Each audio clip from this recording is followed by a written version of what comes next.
paz do Senhor. Os irmãos podem tomar os vossos assentos. Glória a Deus por mais uma noite, um privilégio podermos juntos estarmos na presença do Senhor. Quero lhe convidar para abrir a sua Bíblia, Evangelho escrito por Mateus, capítulo 24.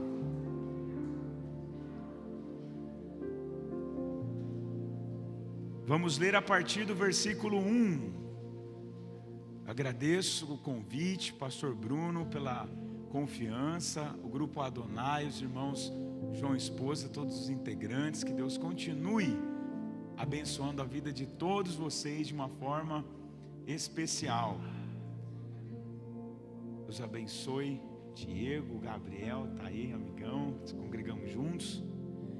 Mateus capítulo 24, versículo 1 nos diz assim: quando Jesus saía da área do templo, seus discípulos lhe chamaram a atenção para as diversas construções do edifício.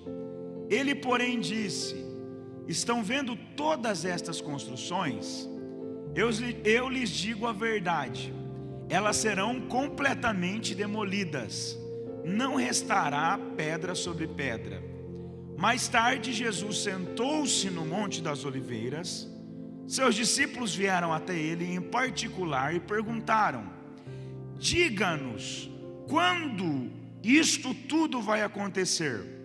E que sinal indicará a sua volta e o fim dos tempos? Você pode dizer amém? Ao longo de várias eras, vários mestres e videntes espirituais puderam ter e expor uma visão muito especial no que diz respeito às coisas do futuro.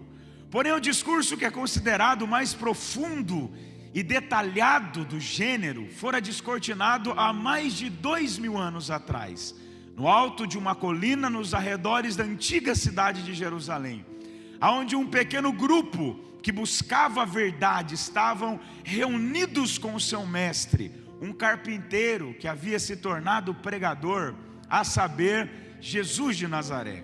Mas ao bem da verdade, esse discurso deu-se origem exatamente quando Jesus saía do templo, e os seus discípulos chamam a sua atenção para a estrutura do templo. Jesus, percebendo a profunda admiração de todo o colégio de apóstolos por aquela maciça estrutura, ele faz a seguinte afirmação: em verdade vos digo, que não ficará aqui pedra sobre pedra que não seja derribada. Embora ninguém saiba com exatidão qual a aparência deste templo necessitado, não nos restam dúvidas que deveria ser uma aparência magnífica. Herodes havia auxiliado os judeus na restauração e no embelezamento do mesmo, próximo ao interior do templo, aonde o sumo sacerdote, que era o mais alto dignitário da religião judaica, oferecia os sacrifícios ao Senhor, e onde estavam guardados utensílios sagrados, havia um átrio maior chamado de átrio dos gentios, onde os cambistas e mercadores armavam as suas tendas para comerciarem naquele espaço. Do lado de fora deste átrio haviam vários pórticos, por exemplo, o pórtico de Salomão, o pórtico real, que era decorado com mais de 150 colunas ao longo de 304 metros de construção. Enfim, os discípulos de Jesus, ao se depararem com uma estrutura maciça como esta, ficam face à afirmação que Jesus faz a respeito do templo, de certo modo embasbacados, estarrecidos, perplexos. E é justamente esta afirmação que Jesus faz acerca do templo que induz os seus discípulos a fazerem ao Senhor uma pergunta que exigia uma resposta esta que transpôs os séculos e focalizou os dias odiérnios vivenciados pela igreja do século presente. Todos os discípulos se aproximam do Senhor e lhe perguntam: mestre, que sinal haverá da sua vinda e do fim do mundo? Daí então, Jesus vai elencar uma série de sinais fatos que aconteceriam como evidência das vésperas do retorno de Jesus e também do fim de todas as coisas. O primeiro sinal que Jesus menciona aos seus discípulos é um sinal de caráter religioso. Jesus disse que nas vésperas do arrebatamento da igreja, do retorno do nosso Senhor, haveriam muitos falsos cristos, falsos profetas, falsos ensinos, e todos nós somos sabedores que ao longo da história muitos falsos têm se apresentado. Se fôssemos aqui citarmos alguns nomes, perderíamos um grande tempo. Se os irmãos não notaram, a igreja deste século está sendo bombardeada por uma série de mensagens, teologias, que o seu fundamento não é Cristo, que o seu propósito é o aconchego, o agasalho do ego humano. Talvez uma das que mais incomode que mais me incomode é a doutrina da prosperidade, que apregou a que nós, na condição de servos de Deus, estamos isentos de passar provas, lutas, chorarmos, enfrentarmos decepções, ao passo que, se sofrermos estas situações ou circunstâncias semelhantes a estas, é uma evidência de que nós estamos em pecado e um sinal da reprovação de Deus. Jesus nunca ensinou isso. Pelo contrário, Jesus carregou uma cruz pesada, em primeiro lugar, para dar-nos o exemplo que evangelho sem cruz não é evangelho. Um dia ele disse: eu vou dizer algo a vocês que promoverá paz em vosso coração. No mundo tereis aflições, mas tem de bom ânimo. Jesus disse através de palavras claras: eu vim trazer espada, eu vim trazer espada e não a paz. Por quê? Porque espada é condição para pelejar, é condição para batalhar. Ele está dizendo: eu não vou fazer cessar as guerras da sua vida. Você tem que entender que não existe vida indolor e que você deverá todos os dias se levantar, não com o pé direito, mas com os dois joelhos no chão, pronto para matar um leão por dia. Mas eu vou te dar espada, condições para você lutar, para você pelejar.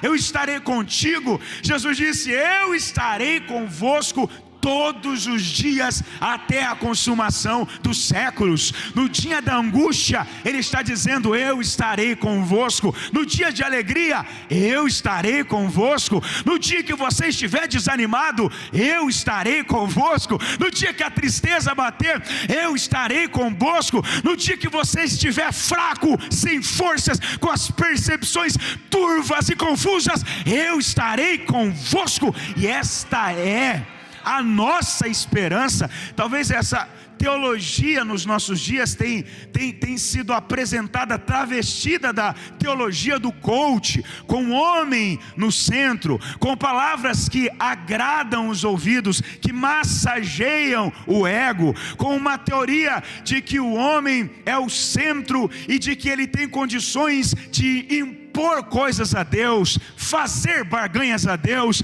Mas nós não temos condições de fazermos barganhas com Deus. Nós não temos condições de colocar Deus na parede. Nós somos criaturas dele, nós somos feituras dele, apenas caco, apenas barro. Ele é Senhor, Deus soberano, todo-poderoso, e a nossa dificuldade não reside em discernir a sua vontade, mas simplesmente em aceitá-la. Nós sabemos qual é a vontade de Deus. A vontade de Deus está aqui nas nossas mãos, na palavra. A nossa dificuldade é aceitar a vontade de Deus. Então, falsos cristos, falsos ensinos, falsos profetas são sinais. Se você me perguntar: mas por que existe uma diversidade grande de teologia, de falsos pastores, onde massas grandiosas são impelidas, estão sendo enganadas, e estes mestres estão dia após dia pregando, insistindo em um falso ensino, isso é cumprimento da palavra de Deus, é um sinal que antecede a vinda do nosso Senhor. Jesus faz menção de outro sinal, um sinal de caráter político. Jesus diz que nas vésperas do arrebatamento da igreja haveriam guerras e rumores de guerra. Jesus fala de guerras militares, civis, familiares, nação contra nação, reino contra reino, filhos contra pais, pais contra filhos. Todos nós somos sabedores que há países que vivem em constantes guerras, há países que possuem armas nucleares feitas de urânio enriquecido de plutônio, que poderia extirpar com a raça humana da face da terra. Não vejo por que não dizer até com o próprio planeta Terra. Somente de guerras mundiais já se ocorreram duas. Na Primeira Guerra Mundial ela dizimou aproximadamente 15 milhões de pessoas. Na Segunda Guerra Mundial ela dizimou aproximadamente 55 milhões de pessoas. E o homem, no afã do domínio, do poderio, da conquista, está se munindo com forças bélicas, e não é difícil acontecer uma terceira guerra mundial. Segundo alguns cientistas, um dos motivos que dá-se a esta guerra é exatamente uma crise vivenciada pelo mundo, que nós na realidade aqui no Brasil não sofremos por habitarmos em um país tropical, onde tem muita água. Nós possuímos a bacia amazônica com muita água potável, mas existe uma crise no mundo chamada de crise hídrica. Existem 82 países do mundo que sofrem a escassez de água, que não tem água para nada. Há depoimento de missionários que estão trabalhando em lugares onde a água é tão escassa, que a mesma água que eles se banham, eles reutilizam através de um processo para cozinhar os seus alimentos, porque não tem água para absolutamente nada. E os irmãos sabem que o corpo humano é composto cerca de 68% de líquido. Sem água ninguém sobrevive, e o Brasil é um lugar rico em água. Apesar do planeta Terra ser conhecido como o planeta da água, pequena parte dessa água é potável, e a maior parte de toda a água potável do mundo está concentrada aqui no nosso Brasil, fazendo do Brasil um maior alvo neste aspecto para todas as nações. Jesus faz menção de outro sinal, um sinal que atingiria a sociedade. Jesus fala de fome, Jesus fala de epidemias, pandemias, pestes, pragas que se proliferariam entre o povo, que iriam alarmar a medicina, que causariam filas quilométricas nos postos de saúde, e furtariam completamente a quietude do coração, trazendo desespero e furtando a esperança dos seres viventes. E todos nós somos sabedores que a fome é uma realidade tangível e palpável nos nossos dias atuais. A cada 1 minuto que se passa, morre 11 crianças de fome no mundo por não ter o que se alimentar. As epidemias, os vírus, as pragas, mosquitos, transmissores de diversos tipos de enfermidades, todos nós sabemos que isso é uma realidade. Jesus faz menção de outro sinal, um sinal de caráter demonstrativo dado pela própria natureza. Jesus disse que haveria sinais nos céus e na terra. Ele fala de terremotos, de tsunamis, de maremotos. Todos nós somos sabedores que ao longo da história muitas cidades, muitos países têm sido abalados por diversos terremotos que acontecem. Os irmãos sabem que o terremoto é causado pelo choque das placas tectônicas. Aqui no Brasil nós não sofremos disso, mas existem diversos países que sofrem. Há países que já se preparam para os diversos vendavais, tempestades fortíssimas que assolam quando passam, derribando casa, trazendo caos e destruição por todas as partes. Se os irmãos não notaram, há uma instabilidade climática no ar. Você já percebeu? As estações do ano, as previsões, elas não são mais exatas.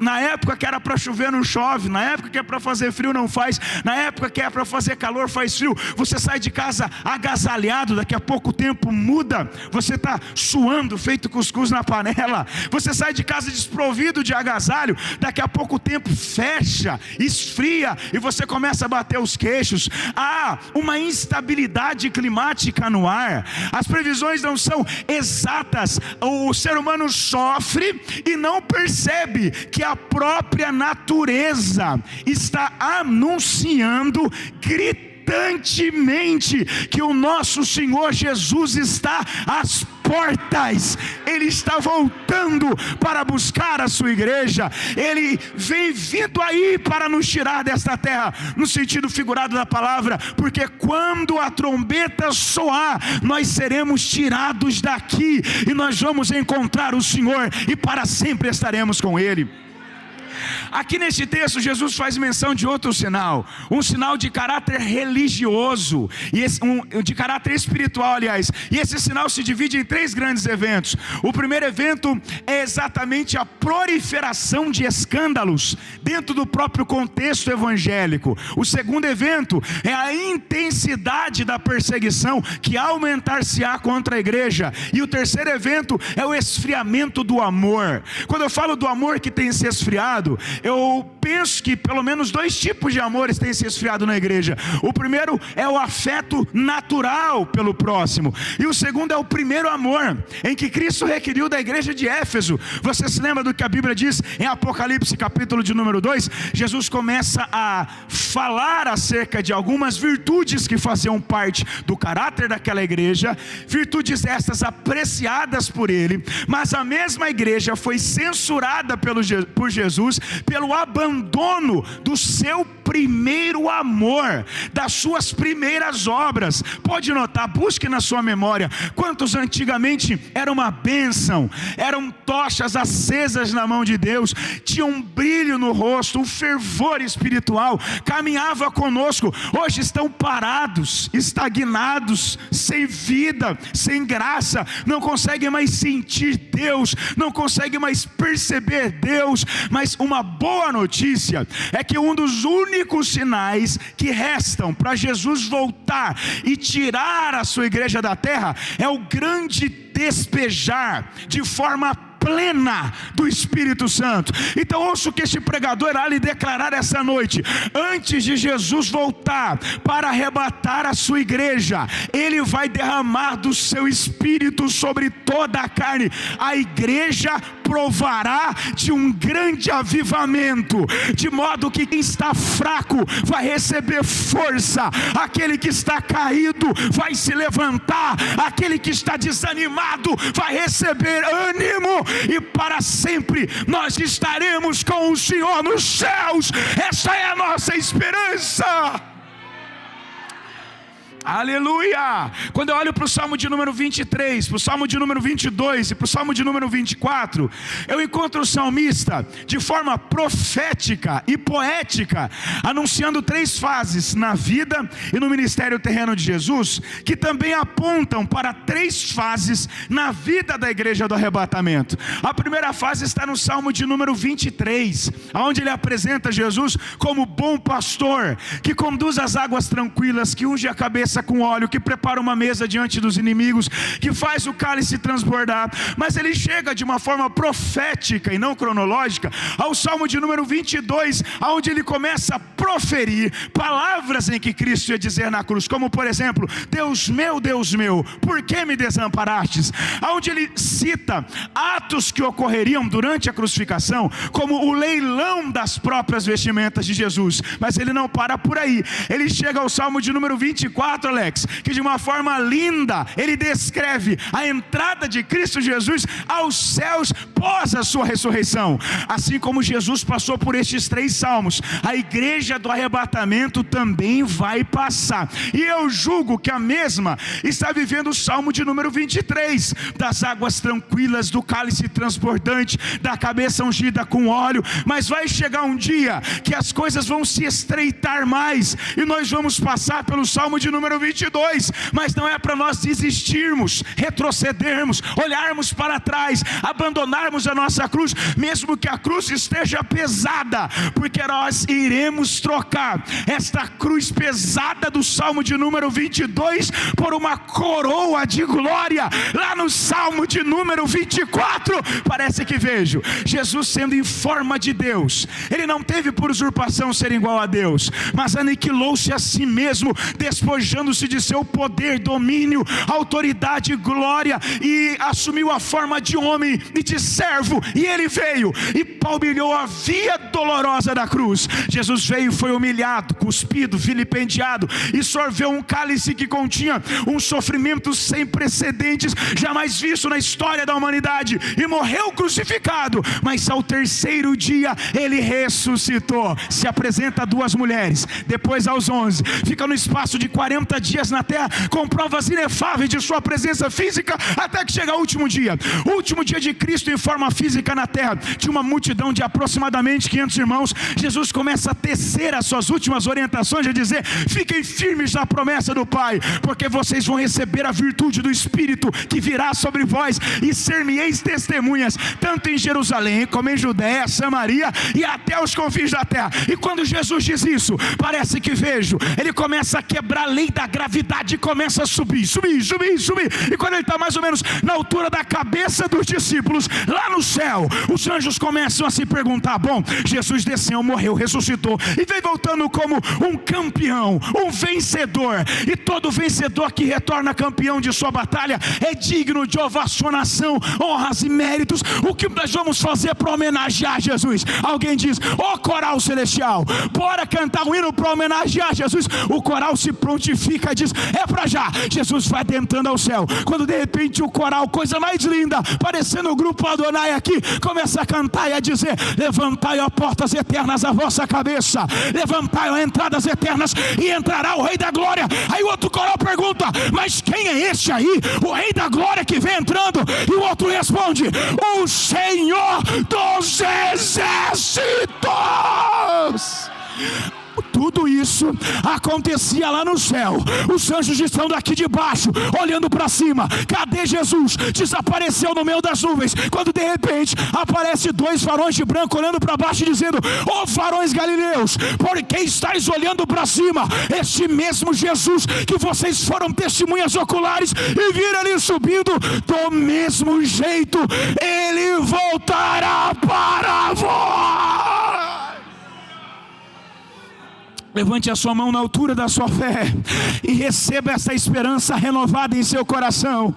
Eu sei que você não pode tocar na pessoa que está do teu lado, mas aponte para alguém e diga para ele: esta é a nossa viva esperança. Essa é a nossa viva esperança. O nosso Senhor voltará para nos buscar. Prepara-te. Não é tempo de desanimar. Eu vim aqui esta noite para te dizer: não é tempo de se entristecer. Não é tempo de parar. Erga a cabeça, sacode a poeira. Jesus está às portas.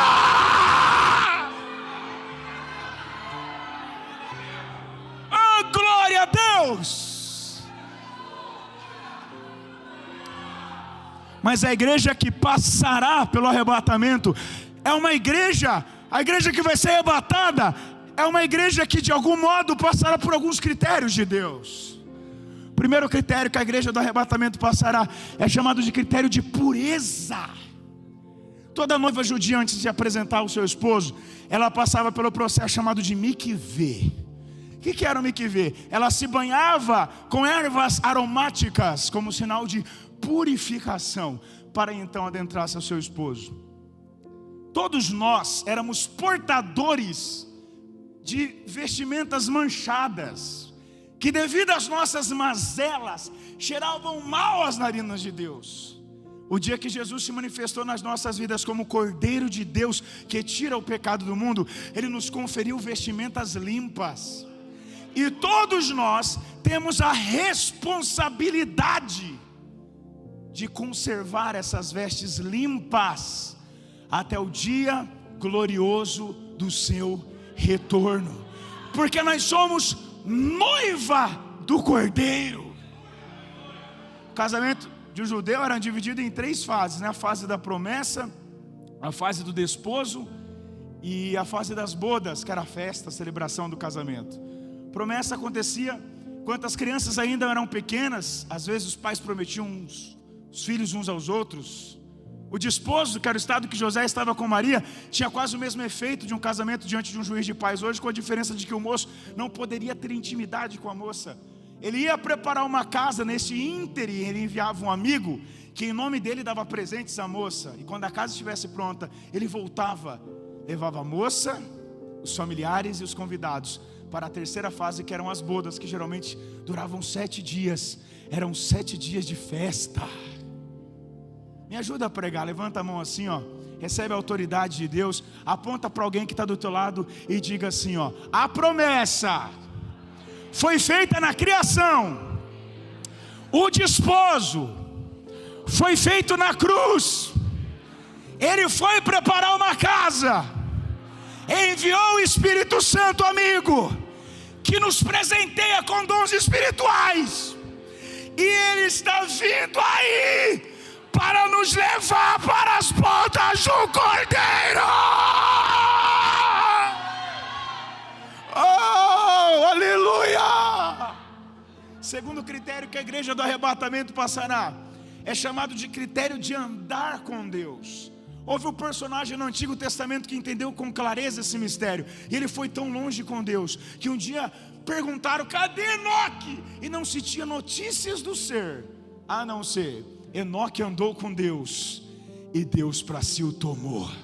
O conselho, a recomendação de Deus para nós esta noite é: venha caminhar comigo, ande com Deus. Eu estou pregando para alguém aqui essa noite, e o Senhor lhe convida a caminhar com Ele nesta terra. Andar com Deus não é necessariamente fácil. Andar com Deus é andar na contramão do mundo. Andar com Deus é negar as suas próprias vontades. Andar com Deus às vezes é ser zombado, escarnecido, mas vale a pena andar com Deus. O Senhor visita o seu coração agora. Levanta a sua mão e receba a força. Ele visita a sua estrutura. Ele pega na sua mão esta noite e lhe diz: vamos andar comigo nessa terra. Deus está te chamando para sair das águas rasas superficiais e para ir para o fundo. Ande com Deus, ande com Deus, ande com Deus. Alguém que já está andando com Deus, alguém que está recebendo graça para ir mais longe com Deus. O Senhor renova a tua vida agora. O Senhor te enche de força.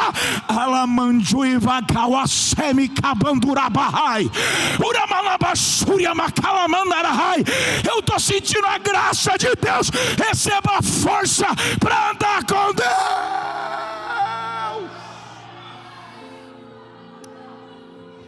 Terceiro critério que a igreja que vai ser arrebatada passará: critério de azeite. Você se lembra muito bem da passagem das 10 virgens?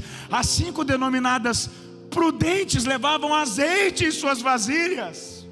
Azeite fala de combustível, do Espírito Santo, da presença de Deus. Há uma grande coligação entre o primeiro critério e o terceiro, de modo que o primeiro depende do terceiro. E eu vou te explicar isso.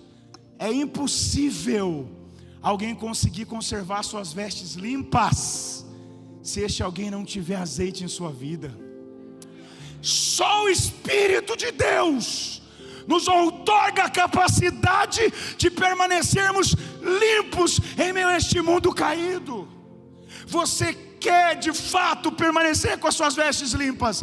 Você quer de fato caminhar com Deus? Se encha do Espírito Santo. Só tendo azeite na lâmpada. Eram 10 virgens, 5 prudentes, 5 loucas. Todas elas tinham lâmpadas. E todos nós temos lâmpadas, sim ou não? A alma do homem é a lâmpada do Senhor, disse Salomão. Então quando eu olho daqui do púlpito para a nave da igreja, eu vejo um monte de lâmpada de Deus. Olha para o irmão que está do teu lado aí, veja uma lâmpada de Deus. Como é que está essa lâmpada aí? Está acesa ou apagada? Já deu um glória? Ou ainda está chururu, tristezinho? Se tiver, fala para ele: tem azeite de Deus para a tua vida. Tem alegria, tem ânimo, tem renovo, tem força de Deus. Então tinha o azeite era o combustível da lâmpada. E o azeite é uma alusão à presença do Espírito Santo na nossa vida, porque de fato nós só conseguimos conservar as nossas vestes limpas se nós nos enchermos de Deus. Uma vez um jovem perguntou para o pastor: pastor, como que eu faço para permanecer cheio?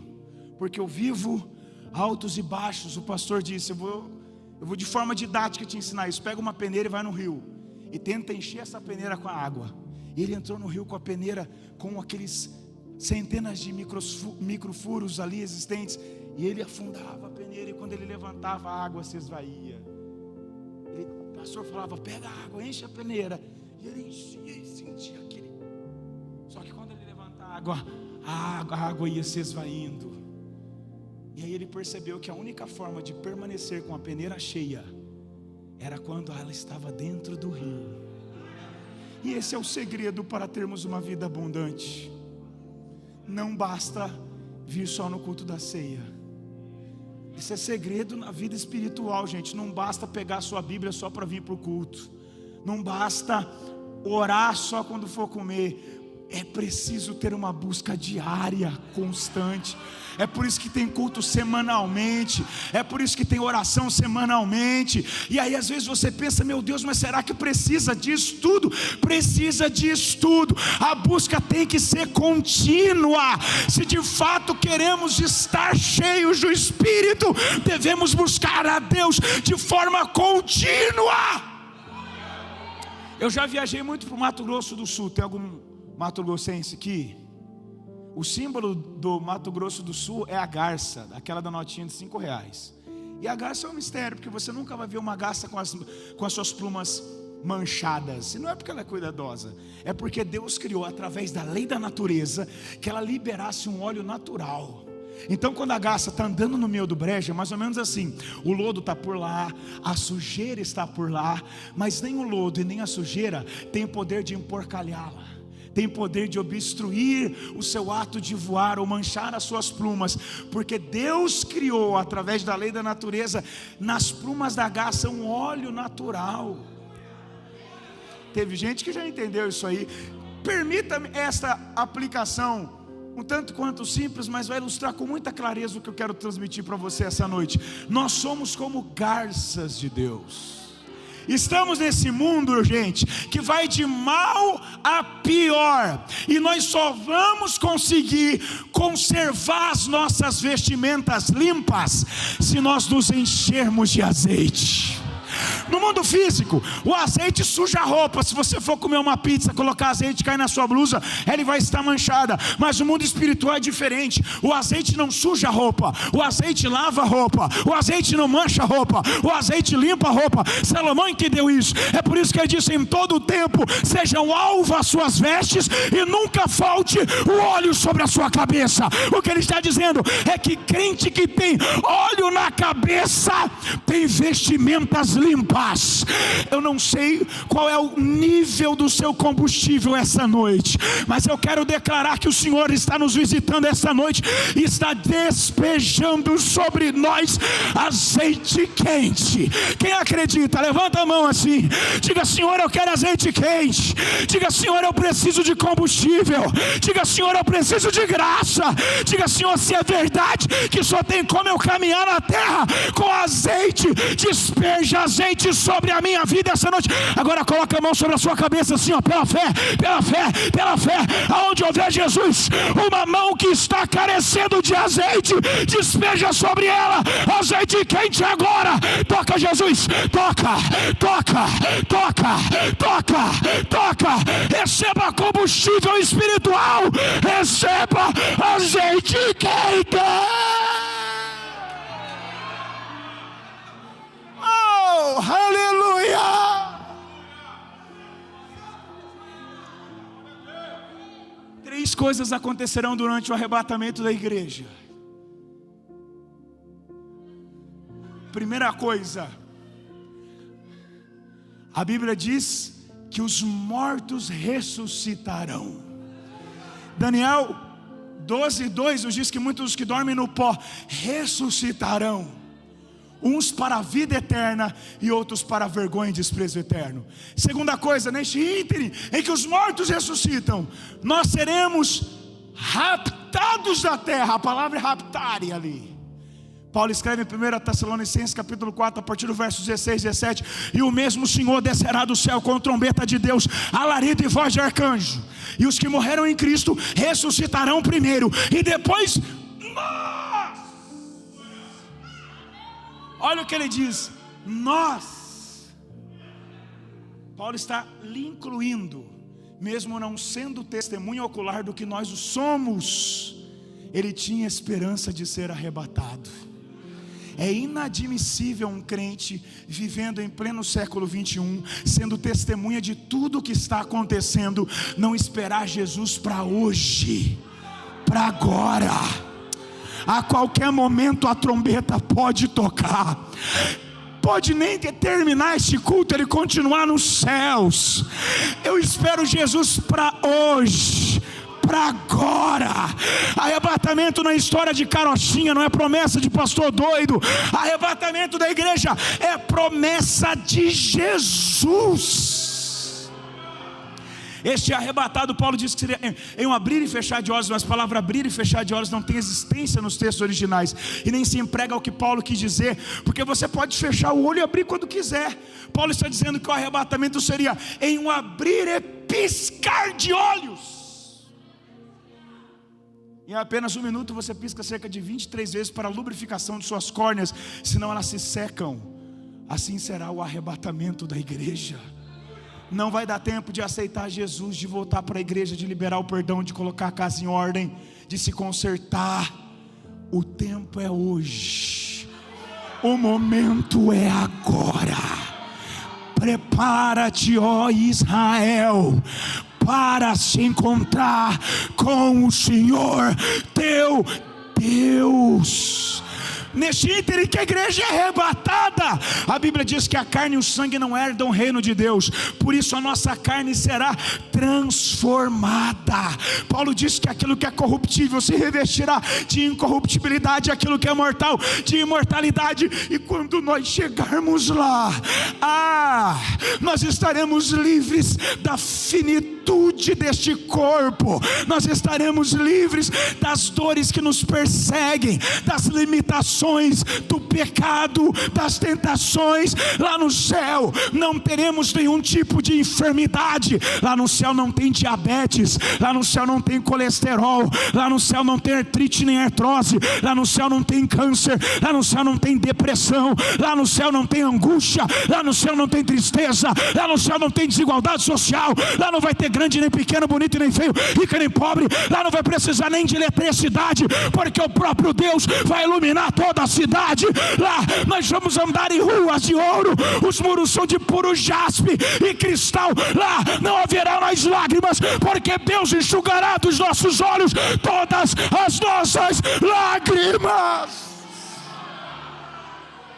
Eu quero que você saia daqui esta noite sonhando com o céu, pensando no céu, entendendo que você não é daqui. Você tem saudade de um lugar que você não sabe para onde é. A nostalgia é tão sedutora. Por que o passado te atrai tanto? Por que o que você já viveu te chama para lá? De modo que você, quando tem relances do que já viveu, percebe que não é aquilo que te preenche. É porque você está sentindo algo dentro de você que Deus colocou. É a eternidade, é o do lugar onde nós viemos do céu, nós voltaremos para o céu, lá é a nossa casa. A qualquer momento a trombeta vai tocar.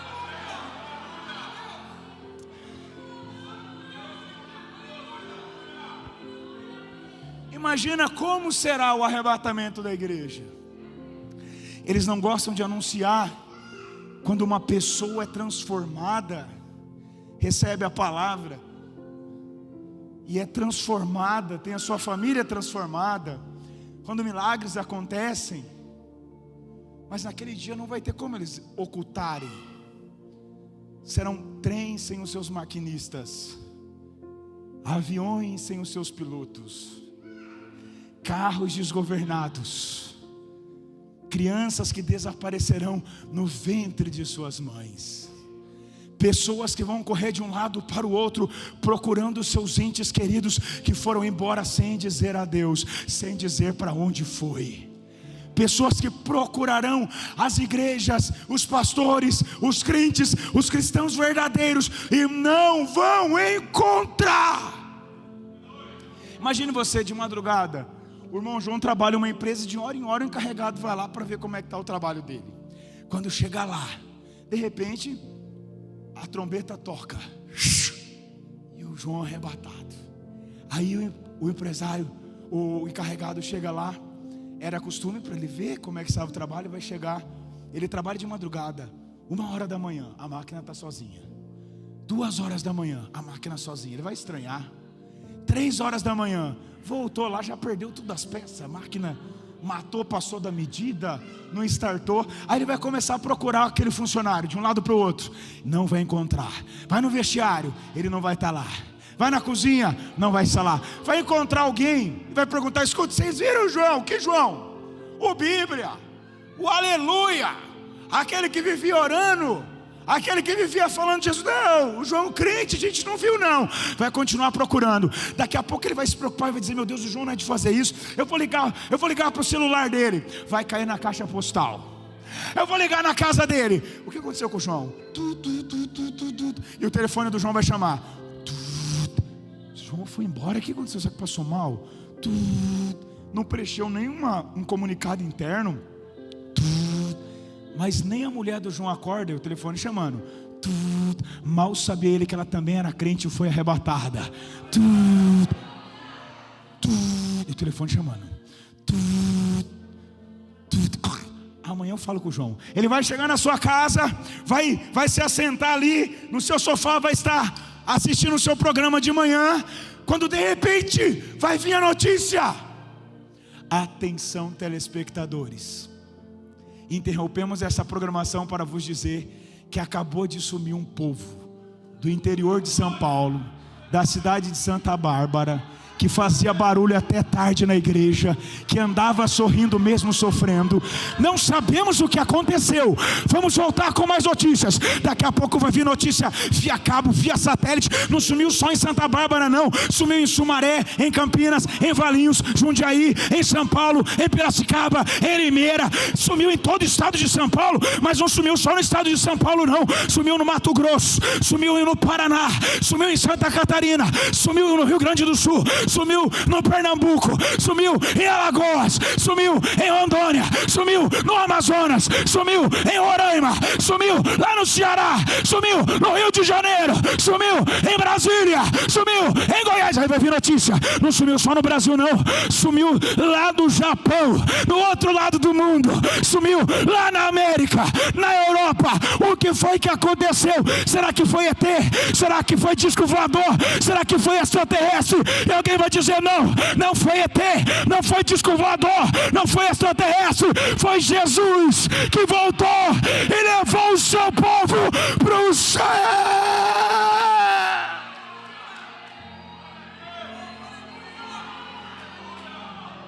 Oh, o Senhor te visita agora e renova essa esperança em seu coração. Oh, Ele te renova com força, com graça.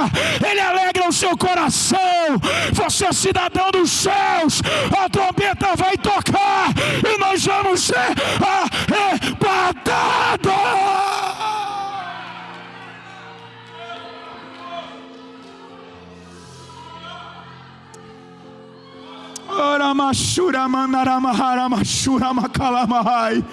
Só quem espera Jesus para hoje, dá um salto dessa cadeira e fica em pé para a gente orar.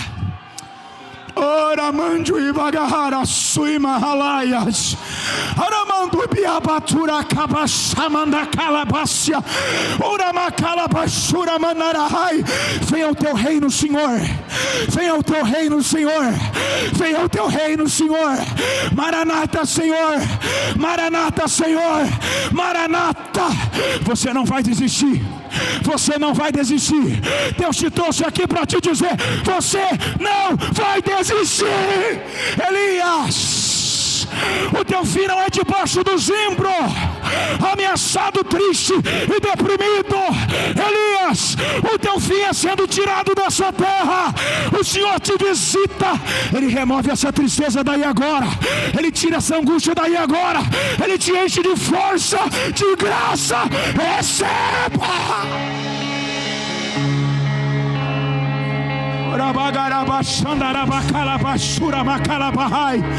Levante a sua mão, adore a Deus, receba graça, força, força, força, fortaleza.